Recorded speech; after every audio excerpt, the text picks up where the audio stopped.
If you appreciate gore-fests and horror flicks, Lucio Fulci should be a familiar name. He is often hailed as the Italian godfather of gore, and for good reason. This Italian director has also worked in other genres, but horror seems to be the one where he shines the brightest. Horror films have made him a legend, probably starting with Zombie in 1979. His Gates of Hell trilogy has been made as popular as they have been controversial. Although the stories in the three movies are completely unrelated, they do have a common underlying theme. All of these movies have some kind of a gateway into hell, and an area where the residents are endangered by some supernatural threat. Oh yes, they also have one more thing in common: the abundant gore and extremely graphic violence. The trilogy is not meant for the faint-hearted. From insides being vomited to people being ripped apart, the narrative is full of shocking moments. In this video, we will explore all three movies from close quarters. And now it is the time for the squeamish to look away. Before we go into our explanation, we have a very small request. If you like our content, please support us by subscribing to our channel. This is a small click for you, but for us, it means a lot. Thank you. Let's begin.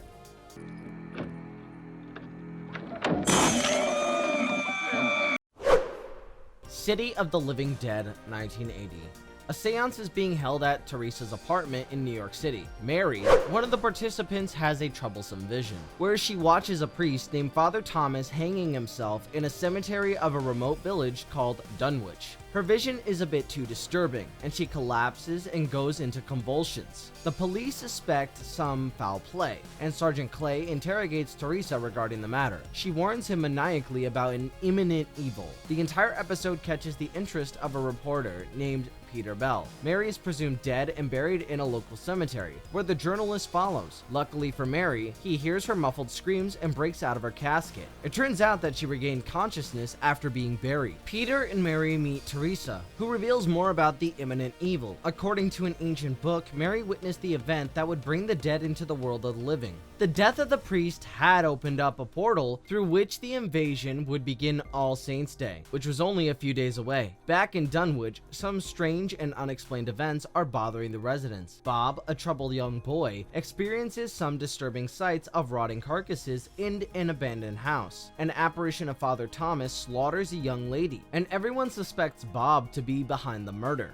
A local psychiatrist, Gary, and his patient, Sandra, witness some paranormal activities at her place. Meanwhile, Bob ends up in Mr. Ross's garage, and his teenage daughter offers him marijuana. Mr. Ross thinks Bob is trying to seduce his daughter and impales him on a drilling lathe. The next morning, Mary and Peter arrive at the graveyard that Mary saw in her vision. They meet Gary and Sandra, and just as they try to discuss the mysterious events, maggots rain on them in a supernatural attack. They soon learn that the young lady who was killed by Father Thomas came back and killed her parents. As they rush to help her brother, John, Sandra's scalp is ripped off by the young lady who is back from the dead. As more killings follow, a state of emergency is declared in the locality. Mary, Gary, and Peter head to the cemetery and find a maze of skeletal remains and other mysterious things in the tomb. Suddenly, Sandra is back as a zombie, and she kills Peter. Gary quickly impales her with a wooden spike, but All Saints' Day had already begun. The dead are being led by Father Thomas. Just as he tries to hurt Mary, Gary uses a wooden cross to disembowel him. He bursts into flames along with the other corpses, and Mary and Gary escape from the tomb. It seems like the gates of hell have been closed. They soon spot John running towards them, and they are happy to have survived the cursed event. However, the movie ends on a cliffhanger as the joyous smiles are soon replaced by Mary's blood-curdling scream as John approaches them. The marvelous verdict. The late horror maestro Lucio Fulci is an absolute artist when it comes to the splatter horror. This movie is exactly in his comfort zone. A story of the dead coming back to life is just the kind you would expect from him. The story itself is not the strongest asset of his movie, but the atmosphere and imaginative narrative that lets you look past the flaws. The director was inspired by H.P. Lovecraft, and the location of Dunwich will surely ring a bell for those familiar with Lovecraft's work. The gore effects by Gino De Rossi are out of this world. Right from the squished brains to maggots and rotting flesh, everything looks disturbingly real. There are some gruesome deaths, such as the one with an electric drill through the head, and another instance where a woman vomits her internal organs. The narrative is full of shocks and thrills, and blood and guts flow regularly. The acting struggles a bit, except for the lead actor, Christopher George, who delivers a spirited performance. Overall, this was quite a rollicking start from the Gates of Hell trilogy. This film is rightly regarded as a first-class gore fest from the Italian horror icon.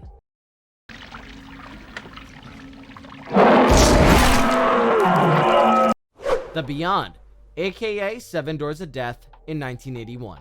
The movie begins in 1927, and we see an artist named Schwick at work. He is fashioning a hellish painting in room 36 of the Seven Doors Hotel. Suddenly, a mob drags him outside and kills him, accusing him of practicing black magic. All this while, a strange white-eyed woman reads an ancient tome and prophesies the opening of one of the gates of hell. The narrative moves ahead several years, and we are now in 1981. Lisa has inherited the hotel, and she has moved in to prepare it for the grand reopening. However, this cursed place still bears the scars of its horrifying past. One of the workers glimpses upon the white-eyed woman, and he falls from his scaffolding. A local doctor named John takes him to the hospital. Meanwhile, Lisa is surprised by a bell from room 36, because the hotel had not opened yet and the rooms were not occupied. There is a problem with the running water in the hotel, and Joe, a plumber, is sent to look into it. He heads to the basement and unfortunately uncovers an area that was bricked off. Joe is attacked by a ghoul-like entity, and the hotel maid Martha soon finds the bodies of Joe and Schwick. They are dispatched to the hotel morgue, but the casualties in this hotel have only just begun. Lisa meets a blind woman, Emily, and she warns Lisa about the hotel. Even John the doctor tells her not to go ahead with the hotel project. However, for Lisa, this was a golden opportunity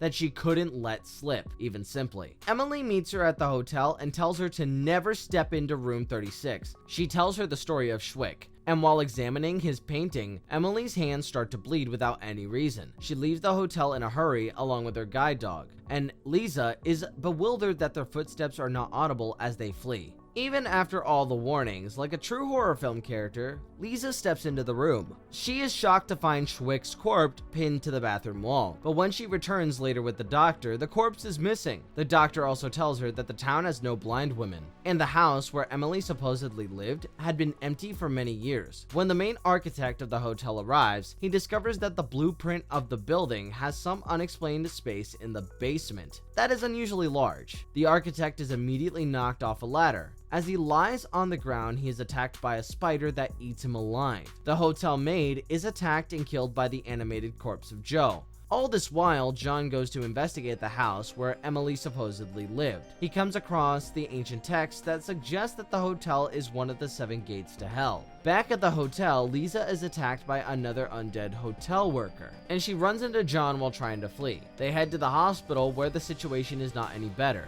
and another doctor is brutally killed. John and Lisa try escaping from the hospital down a staircase, but it leads them to the hotel basement. They end up in the same wasteland that had been painted by Schwick. Dead bodies are scattered all around, and the arid landscape is pure evil. There's nowhere to run, and no matter where they go, they always end up at the same point. This film ends on this catastrophic note, and any hope of escape is trashed when the protagonists are trapped in this area for eternity.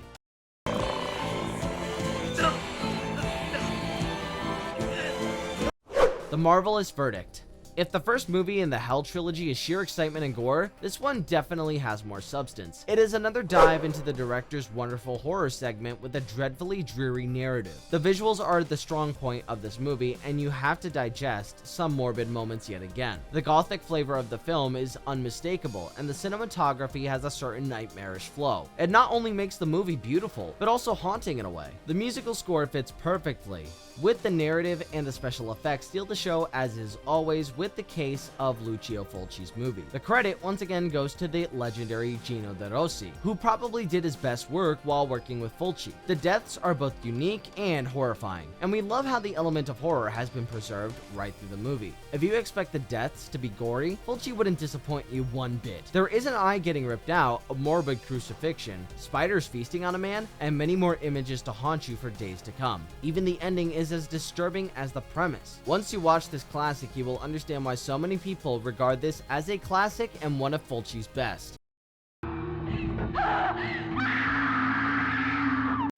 House by the Cemetery, 1981. The movie opens up on a terrifying note, as we see a young lady looking for her boyfriend in an abandoned house. He brought her there to fool around, but is now nowhere to be seen. Suddenly, she spots his mutilated dead body and she gets stabbed and dragged away. We then see a family moving into the same house. Bob, a young boy, and his parents Norman and Lucy have no clue what they're walking into. The previous owner of the house was a colleague of Norman, but he had killed himself after murdering his mistress. Norman had been doing some research on old houses, and this place seemed to be a perfect spot for him. Little does he know what awaits him and his family. Even before they moved in, Bob was warned by a younger girl named May. She could be seen in one of the photographs of the house, but no one else could see her outside. She warns Bob to stay away from the house, but the young boy has little choice. The house is called Oak Mansion, and it is in desperate need of repairs. The family takes in a woman named Anne to be Bob's babysitter. As they settle in, they discover that one of the cellar doors is sealed and nailed shut. Anne unlocks it that night, and as you've guessed already, she really shouldn't have. Meanwhile, Bob is being shown around the place by May, and she takes him to a tombstone marked Mary Freudstein.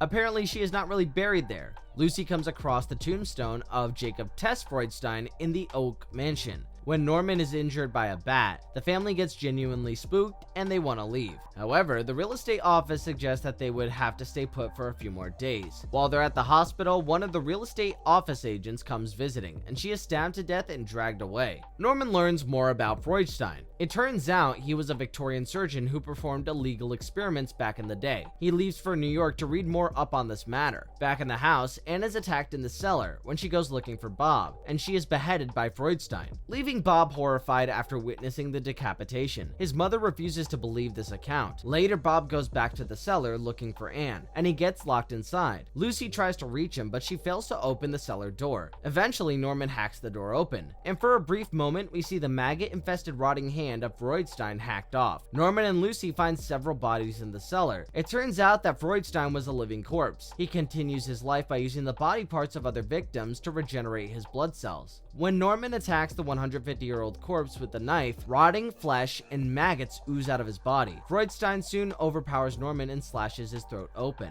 Lucy and Bob try to escape, but Lucy too falls victim to the undead Freudstein. He smashes her head against the floor and kills her. Bob is helped by May. He ends up getting dragged into a ghost world where he would have to live alongside May and her mother, Mary Freudstein. Norman? Non lo so, qualcosa mi Marvelous verdict.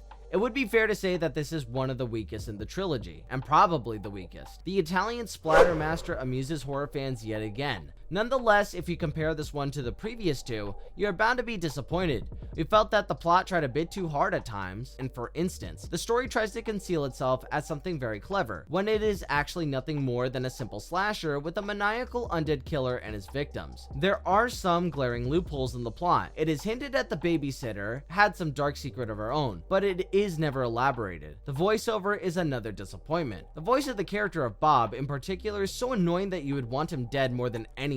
However, the movie does redeem itself with an open-ended climax for the audience to interpret. But whatever the interpretations might be, it is clear that there is no happy ending for the kid. He might not have been slaughtered, but he will live in some ghostly dimension. The special effects are decent, but they appear pale in comparison to the previous ones. The bat attack is admittedly a tad absurd, and the gore quotient is moderate by Lucio Fulci standards. If you excuse the muddled and unconvincing bits in the story, this one turns out to be a decent addition to the trilogy and a good enough flick for a crazy horror night.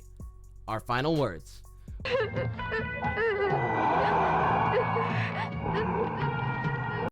We already have mentioned that the common theme of the trilogy at the beginning of this video. Then again, we missed a little detail about something that these movies have in common. They all end in despair, far from the kind of closure that the fans might expect. The climax is hopeless and the characters resign to their fate, which somehow uplifts the scary mood of the movies. There's yet another strange similarity. All three movies star Catriona MacColl, although in different roles that are completely unrelated. The movies also share some similarities in their flaws. The narratives are often a bit jumbled and sometimes logic purely goes out the window. You might argue that you aren't looking for logic in a gory horror flick, but things are stretched a bit too far for comfort at times. The acting performances too are a bit lacking. especially from the supporting cast. However, such issues aside, the trilogy highlights Lucio Fulci's unique brand of splatter. The gore hounds are in for an entertaining ride. His work might not be for everybody, but if you can digest the gross out elements, you should go ahead and check out this trilogy. And if you liked our content, don't forget to leave a like and subscribe to us if you haven't already. Have a good one and be safe. Thanks, everyone. Me now. What is it now?